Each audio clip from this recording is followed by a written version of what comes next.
నమస్కారం ETV news కు స్వాగతం ముఖ్యాంశాలు రాజధాని నిర్మాణంలో విజయవంతంగా తొలి అడుగేసిన ఆంధ్రప్రదేశ్ సర్కార్ రాష్ట్రానికి అండగా ఉంటామన్న ప్రధాని హామీపై నేతల హర్షం ప్రభుత్వం ఇచ్చిన గౌరవంపై భూములిచ్చిన రైతుల్లో సంతోషం చంద్రబాబుతోనే ప్రపంచ స్థాయి రాజధాని నిర్మాణం సాధ్యమని విశ్వాసం మెదక్ జిల్లా ఎర్రవల్లి దేశానికి ఆదర్శంగా నిలుస్తుందన్న కేసీఆర్ 5 నెలల్లో 2 పడక గదుల ఇళ్లు పూర్తి చేయాలని అధికారులకు ఆదేశాలు పశ్చిమ గోదావరి జిల్లాలో దారుణం ఓ కుటుంబంపై దుండగుడి దాడి అడ్డొచ్చిన కుమార్తెపై అత్యాచారం బాధితులకు నిప్పు పెట్టిన ఉన్మాది కర్నూలు జిల్లా దేవరగట్టులో ఈ ఏడాది కొనసాగిన కర్రల సమరం 25 మందికి పైగా గాయాలు గతంతో పోలిస్తే హింస తగ్గిందన్న పోలీసులు భాజపా శివసేన మధ్య పెరుగుతున్న అంతరం ధరల కట్టడిలో కేంద్రం విఫలమైందని ఉద్ధవ్ ఠాక్రే విమర్శలు పొత్తు కొనసాగుతుందని స్పష్టీకరణ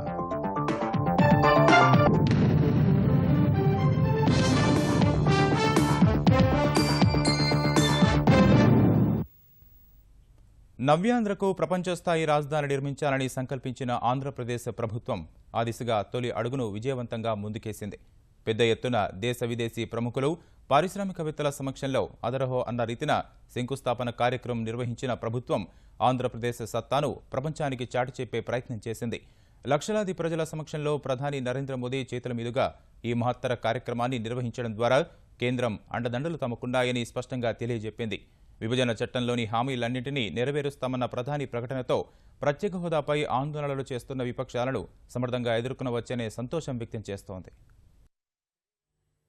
కనీవిని ఎరుగని రీతిలో ఘనమైన ఏర్పాట్లు సుమారు 2.5 లక్షల మంది ప్రజలు దేశ విదేశాల నుంచి పెద్ద ఎత్తున పారిశ్రామికవేత్తలు రాయబారుల సమక్షంలో అట్టహాసంగా జరిగిన అమరావతి శంకుస్థాపన కార్యక్రమం ఆంధ్రప్రదేశ్ ప్రజల్లో ఓ నిత్య చైతన్య స్ఫూర్తిని రగిలించింది ప్రజా రాజధాని అనే నినాదాన్ని అక్షరాలా నిజం చేస్తూ మన నీరు మన మట్టి మన అమరావతి కార్యక్రమంతో ప్రజలందరినీ భాగస్వాములు చేసిన చంద్రబాబు ప్రభుత్వం సమిష్టిగా ముందుకు సాగితే నిర్దేశించుకున్న లక్ష్యాలను వేగంగా చేరుకోగలమనే విశ్వాసం నింపింది అస్తవ్యస్త విభజన ద్వారా ఎన్నో సమస్యలు ఎదురైనప్పటికీ ప్రజా మద్దతు భాగస్వామ్యం ఉంటే ఏదైనా సాధించవచ్చనే విషయాన్ని శంకుస్థాపన కార్యక్రమం ద్వారా స్పష్టం చేసింది మీ ఇటుక మీ అమరావతి కార్యక్రమం ద్వారా ఈ రాజధాని మనది మనమే నిర్మించుకుంటున్నామనే భావన కలిగించిన ప్రభుత్వం అదరహో అనే రీతిలో శంకుస్థాపన నిర్వహించడం ద్వారా ఆంధ్రప్రదేశ్ కీర్తి ప్రతిష్టల్ని నలుదిశలా వ్యాపింపజేసింది ప్రధాని మోదీ చేతుల మీదుగా శంకుస్థాపన చేయించడం ద్వారా రాష్ట్రానికి కేంద్రం మద్దతు అండదండలు మెండుగా ఉన్నాయనే విషయాన్ని కార్యక్రమానికి వచ్చిన పారిశ్రామికవేత్తలు పలు దేశాల రాయబారులకు తెలియజెప్పింది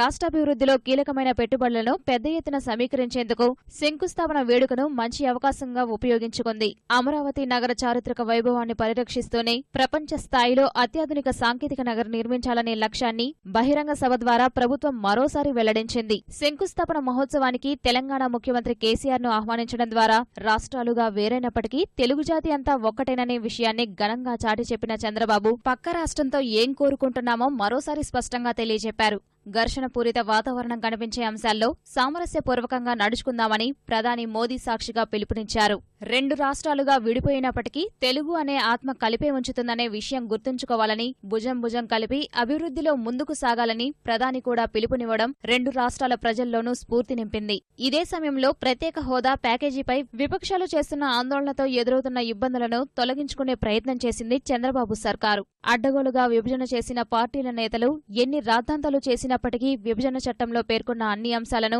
తూచా తప్పకుండా అమలు చేస్తామనే స్పష్టమైన హామీని ప్రధానమంత్రి నుంచి పొందగలిగింది लेकिन मैं आज अमरावती सांस्कृतिक नगरी से मैं आंध्रवासियों को विश्वास दिलाना चाहता हूं कि रीऑर्गेनाइजेशन एक्ट के अंदर जो भी बातें कही गई हैं उसको लेटर एंड स्पिरिट के साथ भारत सरकार साथ रहेगी लागू करेगी ये मैं विश्वास दिलाने आया हूं आप विश्वास रखिए चंद्रबाबू और नरेंद्र मोदी की जोड़ी जो बातें तय हुई है उसको साकार करके रहेगी समय सीमा में साकार करके रहेगी और आंध्र के सपनों को पूरा करके रहेगी मेरे साथ बोलिए भारत माता की ఆంధ్రప్రదేశ్కు అడుగడుగునా అండగా నిలుస్తామనే భరోసా ఇచ్చేందుకే మన నీరు మనమట్టి నినాదాన్ని అందుకొని ఢిల్లీ నుంచి కూడా తీసుకొచ్చినట్లు మోదీ చెప్పడం రాష్ట్ర ప్రభుత్వానికి కొత్త ఉత్సాహాన్నిచ్చింది. అద్భుత రీతిలో నిర్వహించిన అమరావతి శంకుస్థాపన వేడుకతో రాజధానికి భూములిచ్చిన రైతుల్లో సంతోషం వెల్లివిరిసింది. తమ ప్రాంతంలో ప్రపంచ స్థాయి నగరం నిర్మితమవుతుందనే ఆనందం వారిలో బలంగా వ్యక్తమైంది. అందుకే 5 కోట్ల ఆంధ్రుల కలల రాజధాని కోసం ఏమాత్రం ఆలోచించకుండా తమ భూములిచ్చామని మహానగరి శంకుస్థాపన వేళ ఉద్ఘాటించారు. అమరావతి శంకుస్థాపన వేళ తమకు 2 పండుగలు జరుపుకునే అవకాశం వచ్చిందని తుళ్లూరు ప్రాంత రైతులు సంతోషం వ్యక్తం చేశారు. భూములిచ్చిన ప్రతి రైతును ప్రత్యేకంగా గౌరవించిన ప్రభుత్వం మేళ తాళాలతో ఆహ్వానాలు, కొత్త బట్టలు పెట్టి ఆహ్వాన పత్రికలు అందించగా ఆ ఆనందం 29 గ్రామాల ప్రజల్లోనూ కనిపించింది. చంద్రబాబుపై నమ్మకంతోనే తమ భూముల్ని అమరావతి నిర్మాణానికి ఇచ్చామని రైతులు చెప్తున్నారు. రాజధాని భూములు ఇచ్చి మేము మాకు ఇక్కడ రాజధాని క్యాపిటల్ నిర్మించడానికి మాకు వరంగా అయింది. మేము అందరం చాలా సంతోషిస్తున్నాం. చక్కగా డబ్బులు ఇస్తున్నారు, అన్ని గౌరవంగా చూస్తున్నారు, మాకు రేపు స్థలాలు ఇస్తారు. అంతకన్నా ఆ రోజు రామచంద్రుని కన్నా కౌసల్యమ్మ గొప్పదన్నారు. ఇవాళ అమ్మన్నమ్మ కన్నా చంద్రబాబు నాయుడు కూడా అంత గొప్పవాడు. ఎలా రామచంద్రుడి భూమిని పరిపాలించాడో అలా చంద్రబాబు నాయుడు గారు కూడా గొప్పగా ఈ రాజధానిని నిర్మించి భూమిని పరిపాలించాలని మేము అందరం కోరుకుంటున్నాం. ముఖ్యమంత్రి చంద్రబాబు నాయుడు గారు రైతులకు ఏవైతే హామీలు ఇచ్చారో అవన్నీ కూడా నెరవేరుస్తారనే నమ్మకం అయితే మాకుంది. ఇది జరిగి తీరుతుంది. ఆయన మీద నమ్మకం ఉండబట్టే మేమంతా కూడా చూడడం జరిగింది. రాజధాని పరిధిలోని అన్ని గ్రామాలకు ప్రత్యేకంగా బస్సులు ఏర్పాటు చేసి గ్రామస్తులను వేదిక వద్దకు తీసుకురాగా ప్రభుత్వం అందించిన కొత్త బట్టలు ధరించిన రైతులు సభా ప్రాంగణంలో ప్రత్యేకంగా గ్యాలరీ ఏర్పాటు చేయడం పట్ల సంతోషం వ్యక్తం చేశారు. అద్భుత రీతిలో నిర్వహించిన శంకుస్థాపన వేడుకతో ప్రపంచ స్థాయి రాజధాని రాబోతోందని ధీమా వ్యక్తం చేశారు. ప్రపంచంలో అత్యద్భుతమైన రాజధాని నిర్మించి తీర్చారు. వెరీ హ్యాపీ అండి. మా హోప్ అంతా చంద్రన్న చాలా బాగా చేస్తారని అనుకుంటున్నాను. వాళ్ళు దేశ విదేశీ ప్రతినిధుల నుంచి రప్పించడం రావటం అంటే మామూలు విషయం కాదు. ఇది కేవలం ఒక నారా చంద్రబాబు నాయుడు గారి వల్లే సాధ్యమని చెప్తున్నాం. శంకుస్థాపన మహోత్సవం సామాన్యుల్లోనూ స్ఫూర్తి నింపింది. నభూతో న భవిష్యతి అన్న తీరుగా సాగిన ఈ మహాక్రతువు ద్వారా ప్రపంచం మెచ్చే రాజధాని నిర్మితమవుతుందనే నమ్మకం బలపడిందని ప్రజలు అభిప్రాయపడ్డారు. ఈ అమరావతి ఇప్పుడే కాదు, చరిత్రలో నిలిచిపోయే విధంగా అభివృద్ధి చేస్తారని నేను ఆశిస్తున్నాను. కోట్ల సంవత్సరాలు ఈ చరిత్ర గురించి చెప్పుకునే పరిస్థితి ఉంటుంది. జపాన్, సింగపూర్ వాళ్ళు ఇక్కడ పరిశ్రమలు పెట్టి ఇక్కడ యువతకి ఉపాధి కల్పిస్తామని హామీ ఇవ్వడం జరిగింది. భవిష్యత్తులో ఒక అద్భుతమైన నగరంగా ఇది వర్ధిల్లుతుందని ఆశిస్తున్నాం. నరేంద్ర మోడీ గారు కూడా సహకరిస్తామని చెప్పారు. హ్యాపీగా ఉంది. కానీ ఇక్కడ నుంచి పనులు మొదలు పెడితే బాగుంటుంది. శంకుస్థాపన ఘట్టం ప్రపంచానికి తిరుగుజాతి సత్తా చాటిందని మరికొందరు ప్రజలు వ్యాఖ్యానించారు. ఆంధ్రప్రదేశ్లోని వివిధ ప్రాంతాల నుంచి లక్షల సంఖ్యలో ప్రజలు తరలివచ్చినప్పటికీ ఎలాంటి ఇబ్బందులు లేకుండా శంకుస్థాపన కార్యక్రమం ఉల్లాసంగా సాగింది. ప్రజల్ని వేడుక వద్దకు సురక్షితంగా తరలించడంతో పాటు తిరిగి ఇళ్లకు పంపించేందుకు పోలీసు అధికార యంత్రాంగం తీసుకున్న జాగ్రత్తలు సత్ఫలితాలనిచ్చాయి. లక్షలాది మంది ప్రజలు హాజరైన అమరావతి శంకుస్థాపన కార్యక్రమం ఆద్యంతం ఉల్లాసభరితమైన వాతావరణంలో సాగింది. కార్యక్రమానికి హాజరయ్యే ప్రజల కోసం పటిష్ట ఏర్పాట్లు చేసిన అధికారులు ఎలాంటి ఇబ్బందులు లేకుండా వేదిక వద్దకు చేరుకునేలా అడుగడుగునా జాగ్రత్తలు తీసుకున్నారు. రాజధాని వేడుకను చూసేందుకు వివిధ ప్రాంతాల నుంచి తరలివచ్చిన లక్షలాది మంది ప్రజలతో ఉద్దండరాయనపాలెం కిటకిటలాడింది. వేదిక వద్ద ప్రజల కోసం ఏర్పాటు చేసిన గ్యాలరీలు పూర్తిగా నిండిపోవడం వల్ల ప్రాంగణం వెలుపల కూడా జనం పెద్ద ఎత్తున నిలబడి కార్యక్రమాన్ని ఆద్యంతం తిలకించారు. ముందస్తుగా పాస్ల జారీ, బారికేడ్ల ఏర్పాటు వంటి చర్యల ద్వారా కేటాయించిన ప్రాంతాల్లోనే ఆహుతులు ఆసీనులయ్యేలా అధికారులు చర్యలు తీసుకున్నారు. ఫలితంగా వేడుక జరిగినంతసేపు ఎలాంటి ఇబ్బందులు లేకుండా సాఫీగా సాగిపోయింది. ప్రజలు కూడా ఎలాంటి హంగామా సృష్టించకుండా ఆద్యంతం బృందస్ఫూర్తిని ప్రదర్శించారు. శంకుస్థాపన కార్యక్రమం ముగిసిన తర్వాత ప్రజల్ని సురక్షితంగా తరలించేందుకు తీసుకున్న చర్యలు కూడా ఫలితాన్నిచ్చాయి. ముఖ్యంగా వన్ వేల ఏర్పాటు, పార్కింగ్ స్థలాల నుంచి నేరుగా జాతీయ రహదారిపైకి వెళ్లేలా ఆంక్షలు విధించడం వల్ల ఎలాంటి సమస్యలు లేకుండా జనం తిరిగి వెళ్లారు. వాహనాల నియంత్రణ కోసం భారీ ఎత్తున పోలీసుల మోహరింపు సహా కమాండ్ కంట్రోల్ ద్వారా ఎప్పటికప్పుడు ట్రాఫిక్ ను నియంత్రించారు. ఫలితంగా వివిధ జిల్లాల నుంచి వచ్చిన ప్రజలు తక్కువ సమయంలోనే గమ్యాన్ని చేరుకునేందుకు అవకాశం ఏర్పడింది.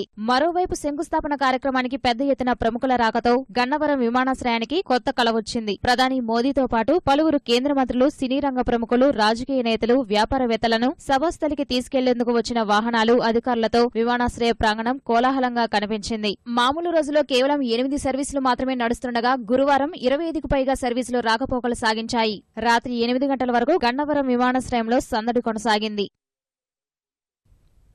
ఆంధ్రప్రదేశ్ అభివృద్ధికి అండగా నిలుస్తానని అమరావతి శంకుస్థాపన వేదికగా ప్రధాని నరేంద్ర మోదీ చేసిన ప్రకటనను తెలుగుదేశం, భాజపా స్వాగతించాయి. విభజన చట్టంలోని హామీలను అమలు చేస్తామని ప్రధాని ప్రకటించినప్పటికీ విపక్షాలు విమర్శలకు దిగడాన్ని తెలుగుదేశం సీనియర్ నేత పయ్యావుల కేశవ్ తప్పుబట్టారు. 2 తెలుగు రాష్ట్రాలు కలిసి ముందుకు సాగాలని ప్రధాని పిలుపునివ్వడంపై భాజపా హర్షం వ్యక్తం చేసింది. 2 రాష్ట్రాల మధ్య సుహృద్భావ వాతావరణం నెలకొనేందుకు ప్రధాని ప్రకటన దోహదపడుతుందని భాజపా తెలంగాణ నేత లక్ష్మణ్ తెలిపారు. ఆంధ్రప్రదేశ్ రాష్ట్ర అభివృద్ధి కోసం కేంద్రం, రాష్ట్రం భుజం కలిసి పనిచేస్తామని, చంద్రబాబు నాయుడుతో ఫ్రీక్వెన్సీ కరెక్ట్గా మ్యాచ్ అయిందని, మోడీ జోడీ అనేటువంటిది సరిగ్గా ఉంది అనేటువంటిది చాలా స్పష్టంగా వ్యక్తీకరించి దేశంలో ఉన్నటువంటి అన్ని రాష్ట్రాలతో పోటీ పడేటువంటి అవకాశాలు ఈ 2 రాష్ట్రాల్లో ఉన్నాయి. కాబట్టి అటువంటి ఏదైనా భేదాలు ఉంటే, అభిప్రాయాలు ఉన్నట్టయితే వాటిని పక్కన పెట్టేసి అభివృద్ధి మీద దృష్టి సారించమన్నారు. ఇవాళ 2 ముఖ్యమంత్రులు కూడా ఒక వేదిక మీద రావడం, 2 ముఖ్యమంత్రులు కూడా పాల్గొనడం మంచి శుభసూచకం. ఆంధ్రప్రదేశ్కు ప్రత్యేక హోదాపై పెదవి విప్పని కేంద్ర రాష్ట్ర ప్రభుత్వాల తీరుకు నిరసనగా నేడు రాష్ట్ర వ్యాప్తంగా నిరసనలు తెలపాలని కాంగ్రెస్, వైకాపా, వామపక్షాలు పిలుపునిచ్చాయి.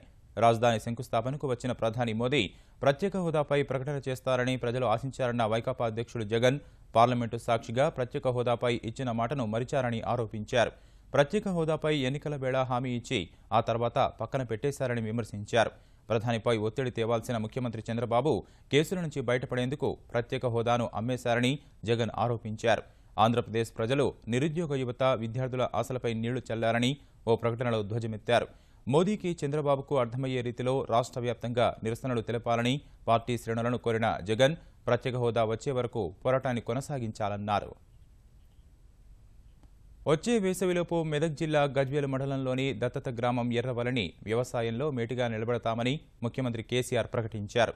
ఎర్రవల్లిలో పేదలకు 2 పడక గదుల ఇళ్ల నిర్మాణానికి శంకుస్థాపన చేసిన ఆయన అనంతరం గ్రామస్తులతో కలిసి జమ్మి చెట్టుకు దసరా ప్రత్యేక పూజలు చేశారు. ఎర్రవల్లి గ్రామాభివృద్ధి కోసం చేపడుతున్న ప్రణాళికల్ని వివరించిన కేసీఆర్ 5.5 నెలల్లో ఇళ్ల నిర్మాణం పూర్తి చేస్తామని ప్రకటించారు. అదే సమయంలో సాగునీటి కొరత తీర్చి వ్యవసాయానికి తోడ్పాటు అందిస్తామని తెలిపారు. జరిగింది చాలా తక్కువ, ప్రయాణం ఇప్పుడే మొదలైంది. జరగవలసిందే చాలా ఎక్కువ. ఎందుకంటే ఇది ఇల్లు, ఊరు శుభ్రంగా ఉండడం, ఆదర్శంగా ఉండడం ఒక ఎత్తు అయితే, బ్రతుకుదెరువు అనేది వ్యవసాయం 2వ ఎత్తు. వచ్చే రోహిణి కార్తి లోపల 600 అయినా సరే, ఏది ఏమైనా సరే, మొత్తం 100% డ్రిప్ ఇరిగేషన్తోని అద్భుతమైనటువంటి గ్రామంగా, వ్యవసాయ గ్రామంగా ఎర్రవెల్లి నిలవాడాలని చెప్పి ఈ దసరా పండుగ నాడు నేను భగవంతుని ప్రార్థిస్తా ఉన్నా. పశ్చిమ గోదావరి జిల్లాలో గుర్తు తెలియని దుండగుడు దారుణానికి ఒడిగట్టాడు. ద్వారకా తిరుమల సమీపంలోని ఓ ఇంటిలో చొరబడి భార్యాభర్తలపై దాడికి తెగబడ్డాడు. అడ్డుకునే క్రమంలో వారి కుమార్తెపై అత్యాచారం జరిపాడు. అనంతరం ఇంట్లో గ్యాస్ లీక్ చేసి మంటలు అంటించాడు. తర్వాత పరారయ్యాడు. విషయం తెలుసుకున్న స్థానికులు బాధితులను ఏలూరు ప్రభుత్వాసుపత్రికి తరలించారు. తీవ్రంగా గాయపడిన దంపతులను మెరుగైన వైద్యం కోసం విజయవాడకు తరలించారు. అత్యాచారానికి గురైన బాలిక మంటల్లో పడి 20% కాలిపోయింది. ప్రస్తుతం బాలిక ఆరోగ్య పరిస్థితి నిలకడగా ఉందని వైద్యులు చెబుతున్నారు. ఈ ఘటనపై కేసు నమోదు చేసిన పోలీసులు దుండగుణ్ణి పట్టుకునేందుకు గాలింపు చేపట్టారు. కర్నూలు జిల్లా దేవరగట్టు జాతరలో భాగంగా ఏటా జరిపే కర్రల సమరం స్వల్ప ఘటనలు మినహా ప్రశాంతంగా ముగిసింది. అర్ధరాత్రి ప్రారంభమైన కర్రల సమరంలో వందలాది మంది తలపడ్డారు. గత అనుభవాన్ని దృష్టిలో పెట్టుకుని పోలీసులు, రెవెన్యూ సిబ్బంది గట్టి చర్యలు చేపట్టారు. అయినా హోరాహోరీగా సాగిన సమరంలో 26 మందికి గాయాలైనట్లు పోలీసులు తెలిపారు. ప్రభుత్వం చేపట్టిన చర్యల కారణంగా గతంతో పోలిస్తే గణనీయంగా హింసను నివారించగలిగినట్లు పోలీసులు పేర్కొన్నారు.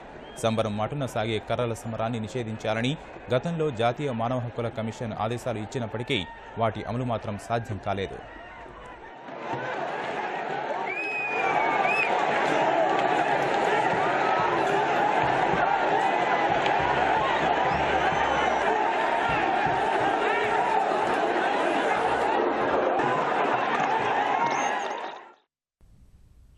దసరా శరన్నవరాత్రి ఉత్సవాల ముగింపు సందర్భంగా తెలంగాణలో అమ్మవారి తెప్పోత్సవాలు, రావణ దహనాలు, దుర్గామాత నిమజ్జనాలు వైభవంగా సాగాయి. హైదరాబాద్ సనత్ నగర్ హనుమాన్ దేవాలయంలో జరిగిన వేడుకల్లో మంత్రి తలసాని పాల్గొనగా, ఖైరతాబాద్ చింతలబస్తీలోని రామ్లీలా మైదానంలో జరిగిన రావణ దహనం ఉత్సాహంగా సాగింది. చంపాపేట క్రికెట్ క్లబ్ మైదానం, అంబర్పేటలోనూ రావణ దహన కార్యక్రమం వైభవంగా జరిగింది. హుస్సేన్ సాగర్లో దుర్గామాత విగ్రహాల నిమజ్జనం కోలాహలంగా సాగింది. జంట నగరాల్లోని వివిధ ప్రాంతాల నుంచి తరలివచ్చిన ప్రతిమలను హుస్సేన్ సాగర్లో నిమజ్జనం చేశారు. నిజామాబాద్ కలెక్టరేట్ మైదానంలో తెలంగాణ జాగృతి ఆధ్వర్యంలో రావణ దహనం అట్టహాసంగా జరిగింది. స్థానిక ఎంపీ కవిత ముఖ్య అతిథిగా హాజరై జమ్మి చెట్టుకు సెమిపూజ నిర్వహించారు. వరంగల్ భద్రకాళి ఆలయంలో దేవీ నవరాత్రుల ముగింపు సందర్భంగా నిర్వహించిన అమ్మవారి తెప్పోత్సవాన్ని తిలకించేందుకు భారీగా భక్తులు తరలివచ్చారు.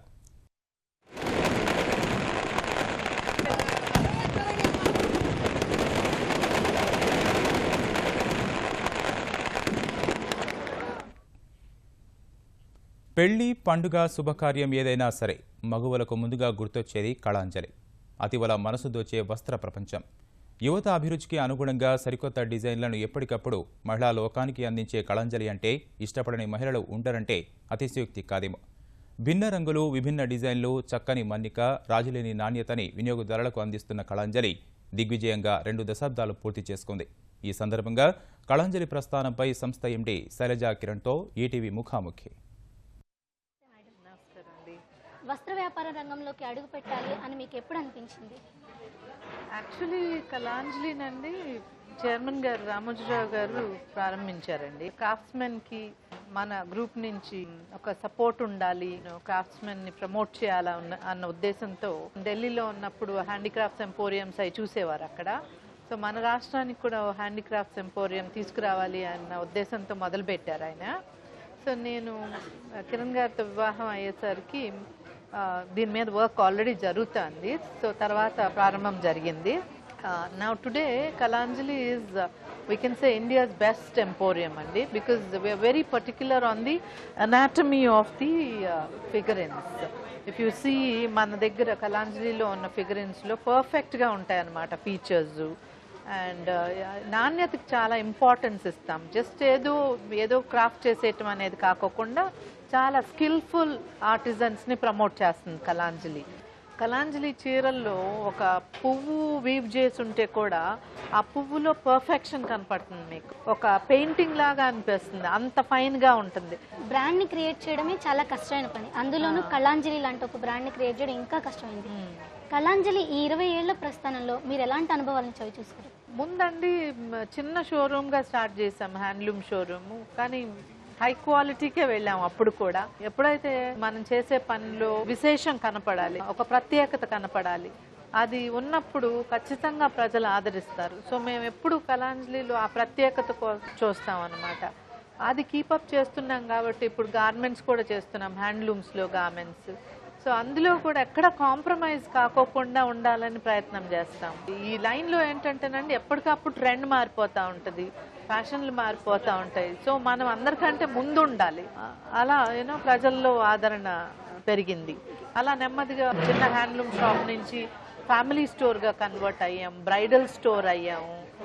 సో తర్వాత రాష్ట్రంలో అన్ని చోట్ల నుంచి హైదరాబాద్ వచ్చేవాళ్ళు, మా దగ్గర మొదలు పెట్టండి అని అనేవాళ్ళు. అందుకని తర్వాత విజయవాడ స్టార్ట్ చేయటం, మళ్ళీ వైజాగ్లో, మళ్ళీ బెంగళూరులో అలా చేస్తున్నాం. This is a very special showroom that we have open here at Jubilee hills. ఈ షోరూమ్ స్పెషాలిటీస్ ఏమని చెప్తారా? ఇప్పుడు ఒక చీరలో ఒక పువ్వు అలా అలా పెద్దగా వీవ్ చేసేయటం 10 డేస్లో అవుతుంది. కానీ ఆ చీర అంతా చాలా ఇంట్రికేట్ వర్క్, చాలా చిన్నగా, చాలా డెలికేట్గా, ఇంట్రికేట్గా చేయాలంటే అది 3 నెలలు పడుతుంది చీర. కానీ ఇప్పుడు జూబ్లీ హిల్స్లో అలాంటి చీరలు ఎన్నో మేము క్రియేట్ చేసాం. ఎందుకంటే we want to give the best. We've come to the best place. Jubilee Hills, Banjara Hills, Madhapur, కొండాపూరి అన్నీ చాలా కెపాసిటీ ఉంది. వాళ్ళు ఉన్నప్పుడు వాళ్ళు అప్రిషియేట్ చేస్తారు, మంచి వర్క్ని అప్రిషియేట్ చేస్తారు, మంచి సిల్క్ని అప్రిషియేట్ చేస్తారు. కనుక అవకాశం ఉంది కనుక, ఆదరణ ఉంటుంది కనుక ఈ షోరూంలో ఇంకా స్పెషల్గా వెరైటీస్ ఉన్నాయి. వస్త్ర ప్రపంచం దేశంలో ధరల్ని నియంత్రించాలని అధికార భాజపా గొడ్డు మాంసం వివాదంతో పబ్బం గడుపుకుంటోందని ఎన్డీఏ కీలక మిత్రపక్షమైన శివసేన అధ్యక్షుడు ఉద్ధవ్ ఠాక్రే తీవ్ర వ్యాఖ్యలు చేశారు. ముంబైలో శివసేన ఆధ్వర్యంలో జరిగిన దసరా ఉత్సవాల్లో పాల్గొన్న ఆయన తాము పాకిస్తాన్కు వ్యతిరేకంగా మాట్లాడితే భాజపాకు వచ్చిన ఇబ్బంది ఏంటని ప్రశ్నించారు. పాకిస్తాన్తో సాంస్కృతిక, క్రీడా సంబంధాలు, గొడ్డు మాంసం, అయోధ్య వంటి అంశాల్లో భాజపా వైఖరి సరిగా లేదని ఉద్ధవ్ వ్యాఖ్యానించారు. షహరియార్ ఖాన్, సుధీంద్ర కులకర్ణిపై తమ దాడుల కంటే దాద్రి ఘటనే భారత్కు సిగ్గుచేటని పేర్కొన్నారు. జమ్మూ కశ్మీర్ ముఖ్యమంత్రి ముఫ్తీ మహమ్మద్ సయీద్తో దోస్తీ కట్టిన ప్రధాని మరో మిత్రపక్షమైన శివసేన చెప్పేది కూడా వినాలని ఉద్ధవ్ సూచించారు. అయోధ్యలోని వివాదాస్పద స్థలంలోనే రామమందిరం నిర్మించి తీరుతామన్న ఆయన సమయాన్ని మాత్రం వెల్లడించమని తెలిపారు. ఎన్ని విభేదాలున్నా ప్రస్తుతానికి భాజపాతో తెగదెంపులు చేసుకోబోమని స్పష్టం చేశారు. ఈటీవీ న్యూస్ సమాప్తం. నమస్కారం.